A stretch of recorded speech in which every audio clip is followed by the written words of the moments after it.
বাংলার যুবসাথী প্রকল্পের যে ক্যাম্প বিধানসভা ওয়াইজ হওয়ার কথা, অর্থাৎ 294টা যে বিধানসভা রয়েছে প্রত্যেক বিধানসভায় একটি করে ক্যাম্প হবে।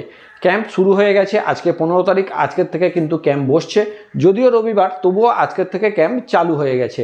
এখন প্রশ্ন হচ্ছে, আমাদের যে বিধানসভা, আপনাদের নিজস্ব যে বিধানসভা, সেই বিধানসভার আন্ডারে কোন জায়গায়, বিশেষত স্কুলগুলোতেই হচ্ছে, তো কোন জায়গাতে এই ক্যাম্পটি হচ্ছে সেটি কিভাবে জানবো? তার জন্য 2 মিনিটে আপনার ফোনটা হাতে নিন এবং আমার দেখানো প্রক্রিয়াতে দেখে নিন যে আপনার নিকটতম কোন জায়গাতে এই যুবসাথী প্রকল্পের জন্য ক্যাম্প বসছে। তো এর জন্য আপনার ফোনটা হাতে নেবেন এবং গুগলে চলে আসবেন। গুগলে গিয়ে ডাইরেক্ট আপনি টাইপ করবেন বাংলা ইউথ সাথী ক্যাম্প লোকেশন। তো এটা ক্লিক করার পরেই আপনার যে প্রথম ওয়েবসাইটটি আসছে বাংলার ইউথ সাথী ক্যাম্প লোকেশন, জুম করে দেখাচ্ছি আপনাকে, wbsportsandYouth.com এই ওয়েবসাইটের মধ্যে কিন্তু ডিটেলসটা দেওয়া হয়েছে।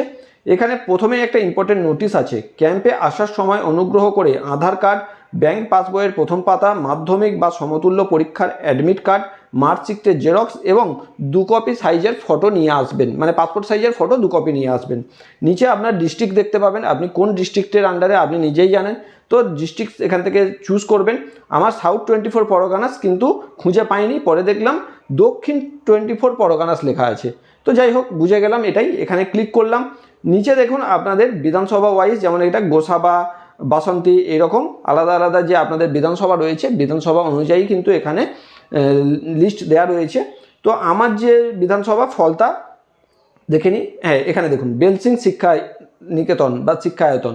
তো এই যে বেলসিং হাই স্কুল রয়েছে, এই স্কুলেই আমাদের যে 144 নম্বর বিধানসভার আন্ডারে এই স্কুলেই ক্যাম্পটি চলছে।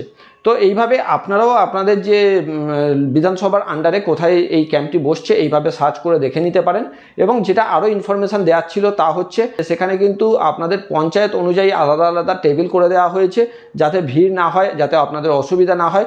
সেই পঞ্চায়েতের লাইন দিতে হবে টেবিলে, এবং ফর্মটি নেওয়ার সময় আপনাদের কাছ থেকে কিন্তু মাধ্যমিকের অ্যাডমিট এবং মার্কশিটের জেরক্সটা তারা চেক করে নেবে যে আপনার নাম্বার এবং পাস রয়েছেন কিনা এবং বয়স রয়েছে কিনা আপনার। তো তারপরে ফর্মটি আপনার হাতে তুলে দেওয়া হচ্ছে। তো আপনি ফিল আপ করে দিনের দিনও জমা করতে পারেন বা আপনি পরেও জমা করতে পারবেন, এই যে 26 তারিখ পর্যন্ত ডেট আছে তার মধ্যে। এখন প্রশ্ন হচ্ছে, অনেকে আছে বাইরে যারা এখানে আসতে পারছেন না এই কাজের জন্য। এইটা দেখে এখনও পর্যন্ত আনঅফিসিয়ালি যে নোটিশটি বা যে খবরটি পাওয়া যাচ্ছে তা হচ্ছে অনলাইনের ব্যবস্থা কিন্তু করা হচ্ছে।